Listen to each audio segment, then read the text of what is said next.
Hello guys, আসসালামু আলাইকুম। Techno থেকে শাহরে বলছিলাম। আপনাদের কিস্তির কিছু নিয়মে পরিবর্তন এসেছে। সেটি হচ্ছে, আপনারা যদি 20,000 টাকা দামের ফোন ক্রয় করেন, সেক্ষেত্রে আপনারা এখন থেকে আর 9 মাসের কিস্তির সুবিধাটি নিতে পারছেন না। সেক্ষেত্রে আমাদের কাছে 4 মাস এবং 6 মাসের কিস্তির সুবিধাটি অ্যাভেলেবেল আছে। আর যারা 20,000 টাকার নিচে ফোন ক্রয় করতে যাচ্ছেন, সেক্ষেত্রে আমাদের কাছে 4 মাস, 6 মাস আর 9 মাস এই তিনটি সুবিধাই আপনারা ভোগ করতে পারবেন চাইলে। আপনাদের কি কি ডকুমেন্টস লাগবে কিস্তিতে ফোন নেওয়ার জন্য যদি কাস্টমার উদ্দেশ্যে বলে দেন?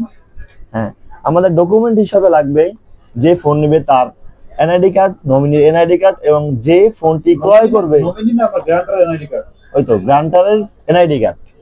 আর যে ফোনটা নিবে তার বিকাশ অ্যাকাউন্ট অবশ্যই থাকতে হবে, তাহলে তাকে ফোনটি দেওয়া যাবে। আচ্ছা, ফোনটি নিতে কোথায় আসতে হবে? আচ্ছা, আপনারা আমাদের অনেক পেজেই নক করে বলেন যে ভাই, আমি ফোনটা পারচেজ করতে যাচ্ছি, আপনাদের শপের ঠিকানা কোথায়? সেক্ষেত্রে আমরা বলবো যে ঢাকার agency Raju trade centre, lifted 4, Nabila টেলিকমে আমরা আপনাদের ফোনটি পেয়ে যাবেন।